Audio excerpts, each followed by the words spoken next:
I was at Warwick Castle in England when I met a stranger. He told me many stories about the past. I liked them very much. Then we saw some very old armor. There was a bullet hole in the armor. "This hole is later. It comes after the invention of firearms," said the guide. "I did it," said the stranger, and smiled. I was very surprised. The stranger was staying at my hotel. He came to my room and gave me a manuscript. His name was Hank Morgan. This is his story. I was in my factory in Connecticut. A worker hit me on the head and I fell down. I woke up under a tree and saw a strange man in armor on a horse. He said I was his prisoner. His name was Sir Kay. I went with him to a village. He said it was Camelot. I was sure it was a lunatic asylum. I thought all the people were mad. They all looked at my clothes. They thought I was strange. I started to talk to a page.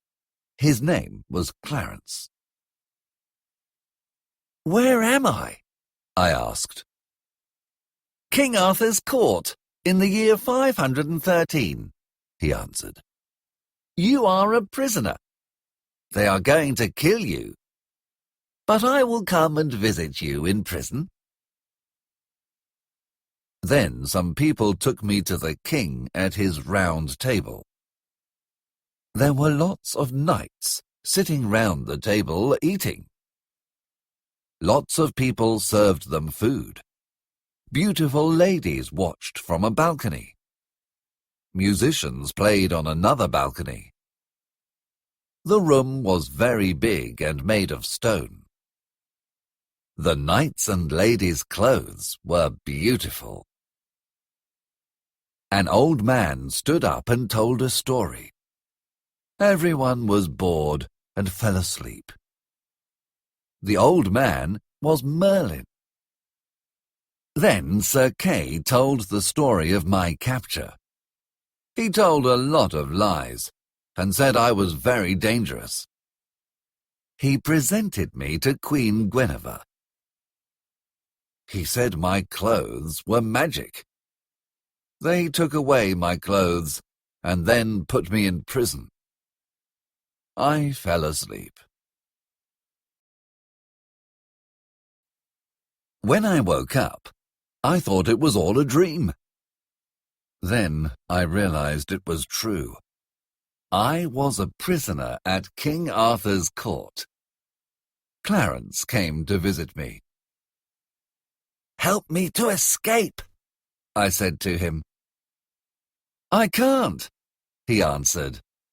"There are lots of guards, and Merlin has put a spell on this prison. No one can escape. Tomorrow at noon, they are going to burn you." I was very miserable, but I had an idea. "I am not afraid," I said. "I am a very powerful magician."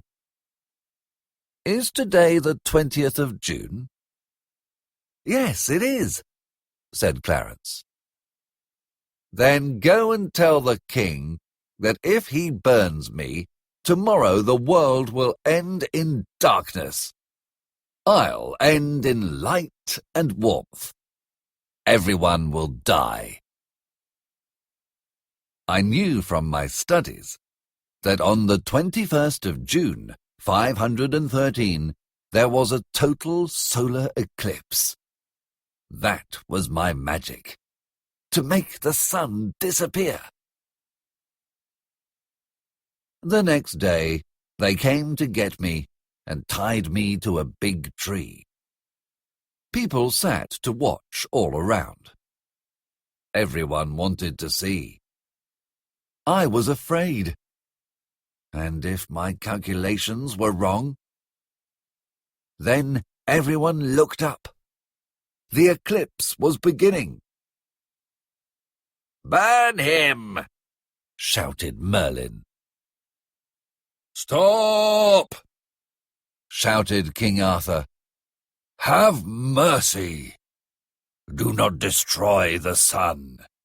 What do you want? I can give you anything." I said I wanted to be his minister and help him, and he agreed. The solar eclipse was now total. Everything was dark. So I pointed to the sun and shouted, "Pass away, and do not harm us." The sun started to come out again, and everyone was happy. I became the first minister and the most powerful man in Camelot. Clarence was my assistant. I had beautiful but very uncomfortable clothes and the best rooms after the king. People came from all over the country to see me.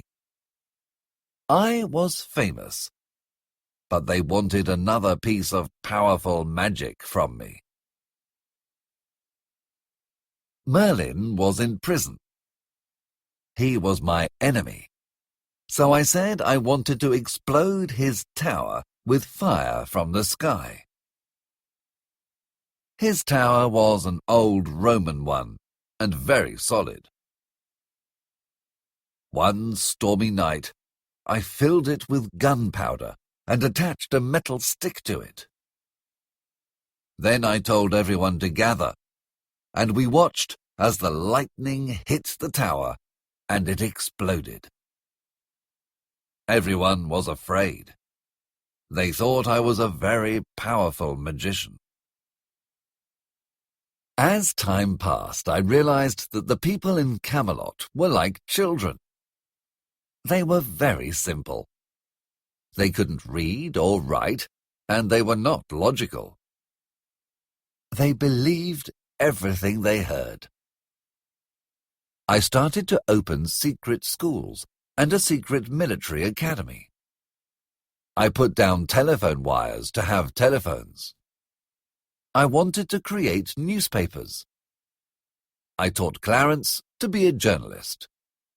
The king and the nobles believed they were better than me because I was not noble, but they respected my intelligence. I thought I was better than them because I was intelligent, but I liked them. No one admitted all this, and we got on very well. After 4 years, King Arthur was very happy with my work. He was richer because I managed his money well. I also distributed it better, and the people of Camelot were happier. They started to call me the boss. I liked it. The main entertainment at Camelot was jousting. Hundreds of knights took part, and many were injured. Sometimes the knights went to save princesses from dragons. They believed in dragons and giants. One day a girl came to Camelot. Her name was Alison de la Carteloise. She said her mistress and 44 girls, many of whom were princesses, were captive in a castle. The guards were 3 huge men with 4 arms and 1 eye. At Camelot, they decided I had to rescue them. I decided it was time for a holiday, so I agreed. I asked Alison the questions. She couldn't tell me anything. "Where is the castle?" "Many miles away," she answered. "How many?" I asked. "I don't know," she said. "They all look the same." I got up early and had breakfast. Then I put on my armor. It took a very long time. There were many pieces, and I couldn't move or do anything. They had to carry me out and lift me onto the horse. I felt like a ship going to sea. Then Alisande climbed onto the horse behind me. She had to show me the way to the castle. We started out, and everyone waved goodbye to us.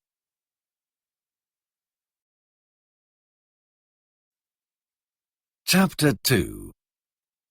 Free Men. We were immediately in the countryside. It was lovely and pleasant, very green.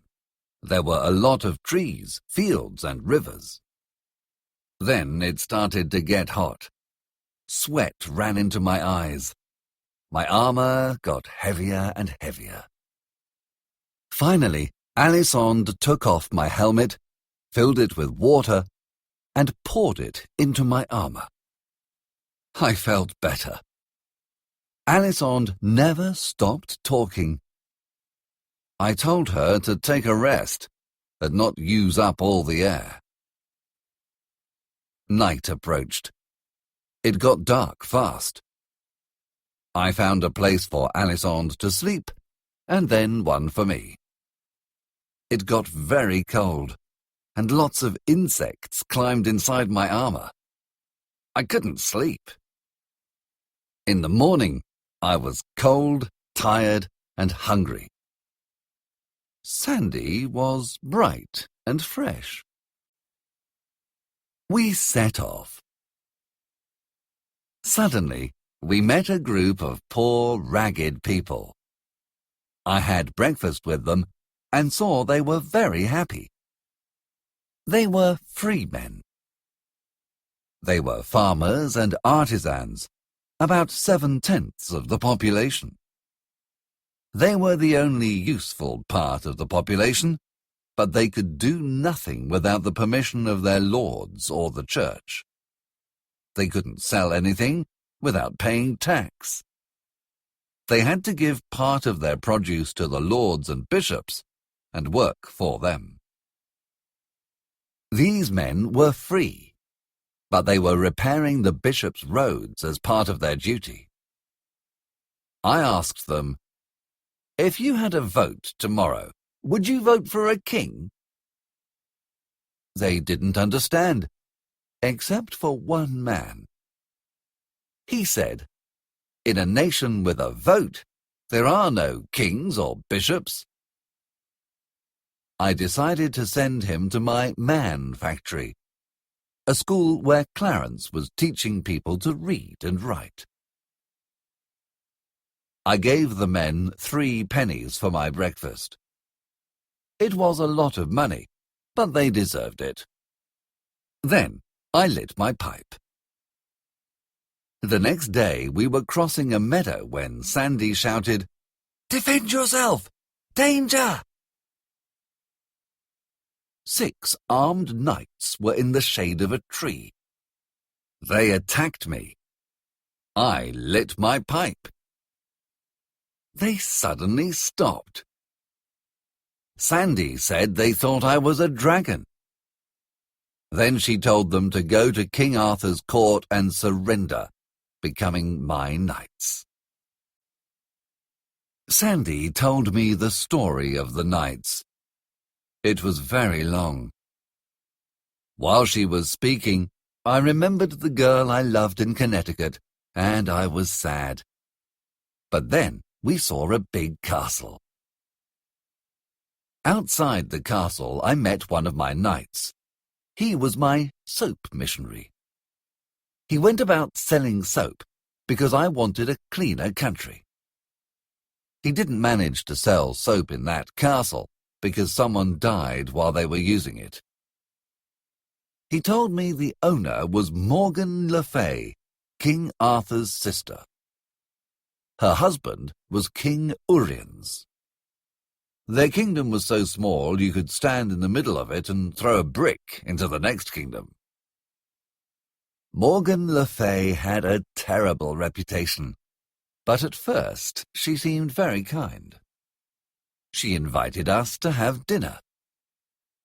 Then a page touched her, and she stabbed him. She was very bad. Sandy told her I was the boss, and she was very frightened of me. I heard a terrible sound and asked to see where it came from. As I entered the cell, I saw something I would never forget. A young giant of a man was stretched on a rack. A poor young woman with a baby was in a corner. The man had killed a deer, a terrible crime. I told Morgan to free him and leave me with the family. The wife wanted the man to confess. Then Morgan would execute him quickly and stop his suffering. The man refused, because the confession would give Morgan the right to take away all property from his wife and leave her with nothing. I thought, this is a real man, a heart of gold. I asked to see her prisoners. It was terrible. Some were there so long they had gone mad. A young bride and her husband, separated by their lord on their wedding night, now didn't recognize each other. Morgan Le Fay didn't even know who some of them were. An old man in his cell could see his home. He had a wife and 5 children. Over the years, he had seen 5 funerals, but he didn't know which member of his family was still alive. I set all Morgan's prisoners free, except for one noble. I didn't care about him. The next morning I was very happy to leave the castle. Sandy kept telling me stories. I met with my toothbrush missionary. He was very angry with my stove polish missionary. Of course, there were no stoves yet, but I wanted to prepare people for them and teach them about keeping a tidy home. We had another chance meeting with the old man who had watched the funerals from Morgan's prison. He was with his whole family now. The funerals had been false, a torture invented by Morgan. I was happy for him. Suddenly Sandy said, "The castle! Look!" "It isn't a castle. It's a pigsty," I said to Sandy. "It wasn't enchanted before," she said. Sandy really believed she saw a castle with monster guards and captive princesses inside. So I paid the men who guarded the pigs to go away and rescued the ladies. Sandy embraced the pigs, believing they were princesses. The next day, we met some pilgrims on the road. They were going to the Valley of Holiness, a place with a miraculous stream of water. Suddenly we saw a terrible sight. A group of slaves. Their clothes were dirty and torn. Their faces were grey. They were injured from the chains. A girl fell, and the guards hit her. Then her new owner arrived to take her baby and her away. She cried, and a man tried to embrace her. It was her husband. They were separated. They would never see each other again. I still feel terrible when I think about that scene today. I will never forget it. We arrived at a pub where I met a knight I knew. He was my stovepipe hat missionary. He wore armor with a hat instead of a helmet. He said there was a terrible problem in the Valley of Holiness. The water had stopped. Merlin was there now. He was trying to make the water come back with magic. I sent a message to Clarence. Send me pipes, extensions, and 2 trained assistants.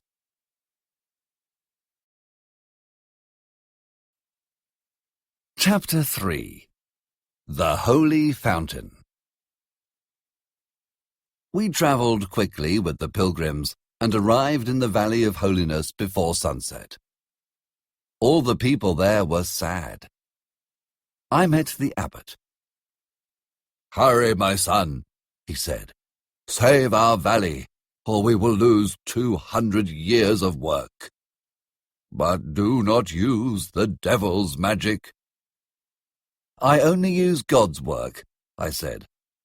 "But what about Merlin?" "He promised to, but please try immediately," answered the abbot. "I can't," I said. "It is not fair. I must wait until Merlin stops." I asked to see the well. I made an inspection and realized that the well probably had a leak. I went down the well and saw there was a big hole at the bottom. That was the problem, but I had to wait for Merlin to stop.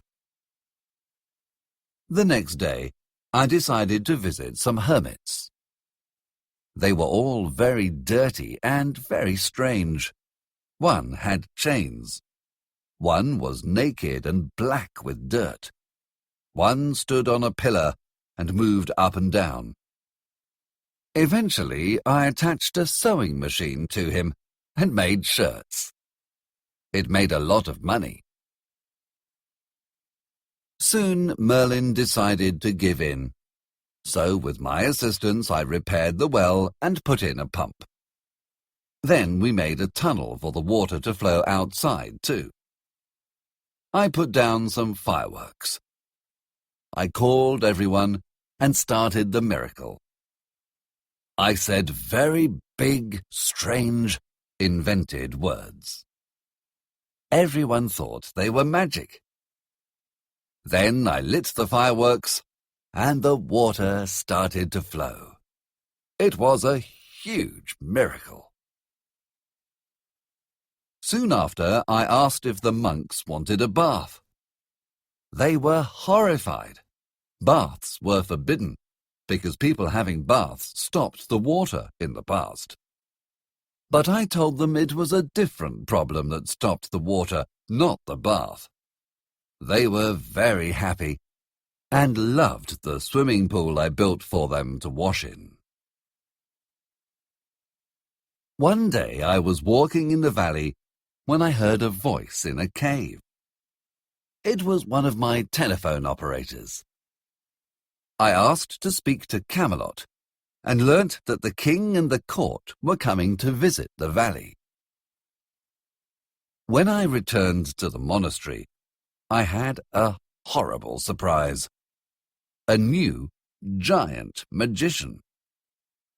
He said he knew what everyone was doing. The Emperor of the East, the Supreme Lord of India, and others. Everyone believed him and was very surprised. I asked, "What is my right hand doing?" He didn't know. He was very worried. No one had ever asked that sort of simple question before. Then I asked, "What is the king doing?" He answered, "He is sleeping in the palace." Everyone was amazed, but I answered, "He isn't. He is travelling by horse. He will be here in 3 days." No one believed me, but I checked every day with my telephone operators, and when the king was arriving I announced this to the abbot. People immediately stopped believing the false magician and believed me again. It is not difficult to be a successful magician in King Arthur's time, but it is hard work, and you can't rest. When the king arrived, he told me about his new army. I was not happy. I had a military school, and I wanted to make my students officers. But when we had an examination of the candidates, the nobles did not accept my men. They only accepted other nobles who were stupid and ignorant. My men were very well prepared, but they were not noble. Another problem with these people and their strange ideas. I had another idea. A new regiment consisting only of nobles, to keep them happy. And then the rest of the army made up of my soldiers, the real army. Everyone was happy. I decided to go on a trip through the kingdom to see the general conditions. The king wanted to come too, and told me to wait. He had to do his ceremony. He touched the sick and cured them. Often it worked. People were convinced his touch was magic, and their belief made them better. The king did his best. He was a good man. The ceremony was very long, and I was bored. He touched every sick person and gave them a coin.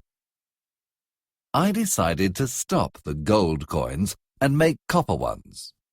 This saved the kingdom a lot of money. During the touching ceremony, I saw another of my innovations, a newspaper. I was very happy with the result. It wasn't perfect, and I wanted to improve it, but it was good enough, and everyone was amazed by it. I was as proud of it as a mother of her new baby. I suggested the king tell Queen Guinevere of our departure, but he was sad. "When Sir Lancelot is here, the queen doesn't notice if I arrive or depart," he said. I was sorry for him. I thought the queen was beautiful, but not very intelligent. Later that evening, I helped the king to dress himself as a peasant, ready for our journey into his kingdom. I cut his hair short. Nobles had long hair cut short at the front, and peasants had short hair, and the slaves had long hair. I cut his hair like a peasant, and gave him a long, simple tunic. We left early in the morning. On the road, some noble people passed. I had to tell the king to bow to them. He didn't know how to behave.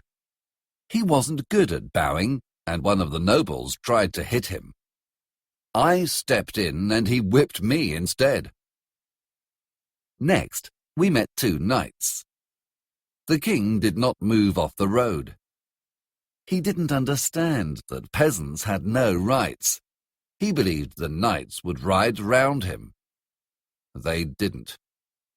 They insulted the king, who answered. This made them furious.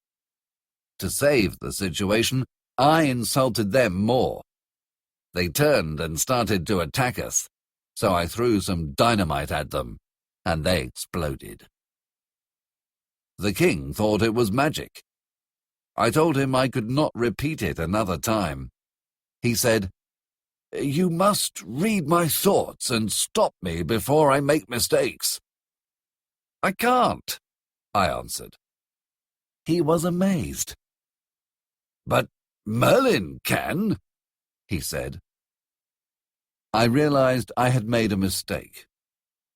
I said, "Merlin can see a few minutes into the future. I can see centuries into the future. I don't bother with small prophecy like Merlin." He was convinced. Chapter 4. The Yankee and the King. On the morning of the 4th day, when the sun was coming up, I decided to drill the king. "Sir," I said, "you are too like a soldier, a lord. This is not good. You must try to look poor and miserable." The king tried to walk like a poor peasant, but he was not convincing. He had too much spirit. I said to him, "What will you say when we ask for hospitality in a house?" "Varlet, give me what you have," answered the king. "No, you cannot say varlet. You are not a lord," I answered. "You must say brother." The king tried his best. "Give me the sack," he said. "I must try to stoop under weights that are not honourable." He tried, but it was very difficult for him to stoop. I thought about work. I thought about the people who believe that a day of intellectual work is hard. They don't understand that work is physical. It is silly to pay higher wages to intellectuals than to people who work with their bodies. We saw a very small, poor house in the distance. We arrived in the middle of the afternoon. There was no sign of life. Everything looked ruined, and there was no living thing. We pushed the door open and saw some forms in the dark. One sat up. "Have mercy!" cried a woman. "They have taken everything. There is nothing here." "I do not want anything, poor woman," I said. "Then you are not a priest or a lord?" she asked. "No, I am a stranger," I replied. "Let me come in and help you." "You are sick and in trouble," I said. "Go away," she said. "We are in trouble with the Lord and the church, and we have the smallpox. You must go away." I told the king to go away, but he refused. "The king does not know fear and has no trouble with the church. I must stay and help. It is the duty of a knight," he said. We gave the woman water. "Please, go up that ladder and tell me what you see," said the woman. The king went up the ladder which led to another part of the little hut. On his way, he noticed a man. "Is that your husband sleeping?" he asked. "No. He died 3 hours ago. Now he is at peace," said the woman. The king climbed the ladder and came back with a poor girl of 15. She was dying. He said there was another girl who was already dead. He lay the girl next to the woman who sat with her until she died. I brought the other child to lie next to her. The woman told us her story. They were persecuted by the Lord and the church, who made them work and took all their property. They had nothing to eat, and their 3 sons were unjustly in prison for a theft they had not committed. Then they got smallpox. At midnight, they were all dead. We continued our journey and came to a small house. We asked for hospitality, and the couple who lived there was kind. I spoke to the man and discovered that he did not like the injustice of the country's laws. I liked him. We stayed for some days with the man, whose name was Marco, and his wife, Phyllis. I said the king was a farmer, and I was his assistant. One day, I decided to have a special lunch at Marco's house. I invited a lot of people, all the craftsmen of the town. Marco was terrified by the cost, which was too much for him. I paid for everything. Everyone thought I was very rich. At the lunch, I tried to explain economics to the men. I told them that in my part of the country, people earned less, but everything cost less. So in my part of the country, people were better off. They couldn't understand. "But we earn double what you earn. This is better," insisted one man. "But we pay less than half of what you pay. Therefore we have more money and can buy more things," I replied. They could not understand the idea, which was new to them, and I could not explain it to them. I was very disappointed. So I tried another subject. I talked about crime and punishment, and I said they were committing crimes by earning more than was allowed by their lord. This was a mistake. I thought we could laugh about it, but they were terrified. They didn't know me, and they were worried that I wanted to report them. The king started talking about farming, but he knew nothing about it. The men started to say that he was mad. "One wants to betray us, and the other is mad," they shouted. A fight started, and the king was delighted, but I made him escape. We were in danger. We ran to the woods and hid in a tree, but the people found us and wanted to kill us. Luckily, a noble arrived and saved us. He took us with him to a nearby town where he had business. Then we had another terrible surprise. He took us to the market and sold us as slaves.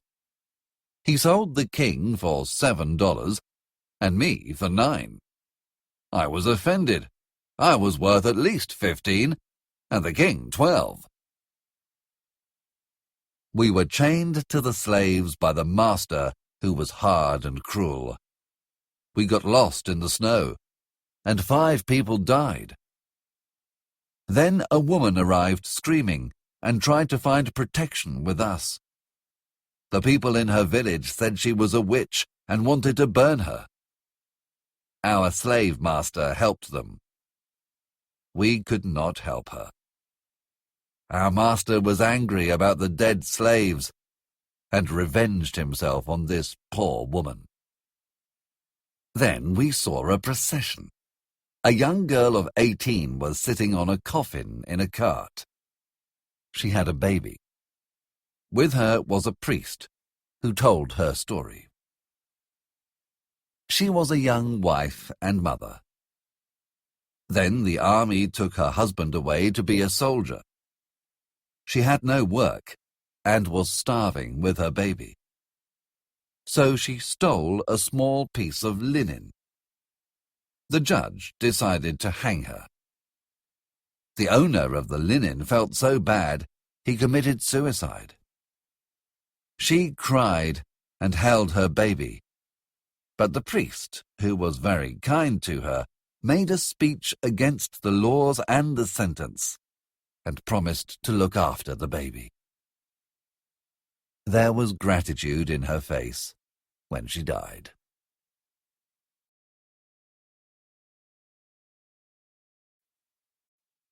Chapter 5. War. I had a plan to escape. I had to wait for many weeks, but in London my chance finally came. Immediately things went wrong. I couldn't get the king's chains off. The slave master interrupted me. When he went outside, I followed him and attacked him in the dark. But the police arrested me and put me in jail. I said that I was a noble's servant. They were afraid of the nobles and let me go.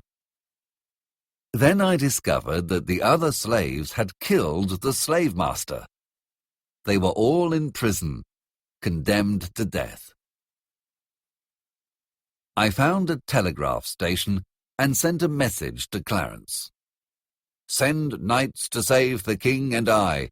They want to hang us. Tomorrow." Everyone in London was looking for me. They took the slaves about London to recognize me. Unfortunately, one of them saw me. They took me to the other slaves and decided to hang us that day. The knights would never arrive in time. It was too late. They took us to the execution place. The king tried to say who he was, but everyone laughed at him. They started to hang the slaves. Then they started to put the rope round the king's neck. It was dreadful. I couldn't move. Suddenly, a grand sight.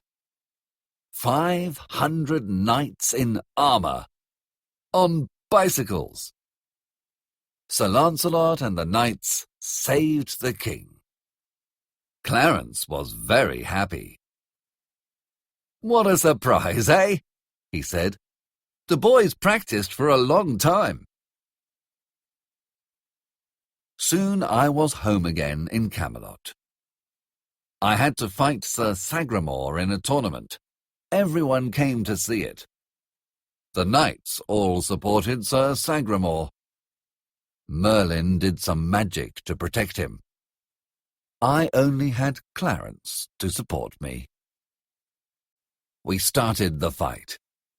Sir Sagramore was in full armour, but I was wearing light clothes.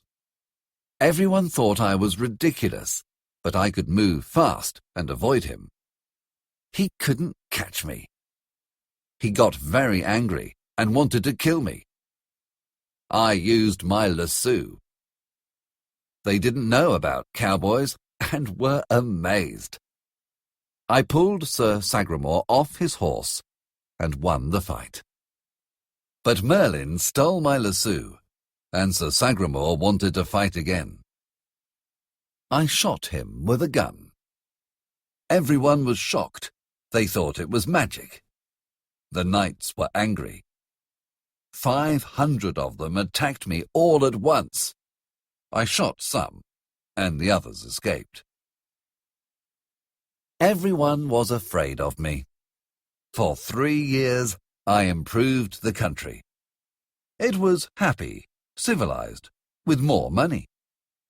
Slavery was illegal. I wanted a republic, but decided to wait until King Arthur died. Then, one day, my child got sick. I was married to Sandy. I had married her because it was polite, but then I realized I loved her. I was totally happy with her. We had a daughter. Now she was sick. Sir Lancelot, a very kind man, helped Sandy and I to look after her. Then we decided to take her to the sea for her health and sailed to France. When there was no news, I sailed back. Everything was a disaster. Clarence explained that the king was dead, Guinevere was a nun, the knights were fighting, and the church wanted to dominate the land. We had to fight. It was time for the revolution. We declared a republic, and the knights came to fight us. We hid in a cave and put dynamite everywhere. There were only 54 of us and 25,000 of them. But when they attacked, we electrocuted them and then made them explode. We won. Postscript by Clarence. I must finish the story. The boss made a mistake. He wanted to offer help to some injured knights, but one of them recognized him and stabbed him. Then we realized that our cook was Merlin in disguise. Merlin did some terrible magic, and now the boss is sleeping. He will never wake again. Final postscript by Mark Twain. At dawn I stopped reading. I went to the stranger's room and knocked on the door. There was no answer. He was delirious. He spoke. "Sandy, is that you? At last, now I can go back to you and our daughter. It was terrible without you. I am in the wrong century. A trumpet. It is the king." He never finished his sentence.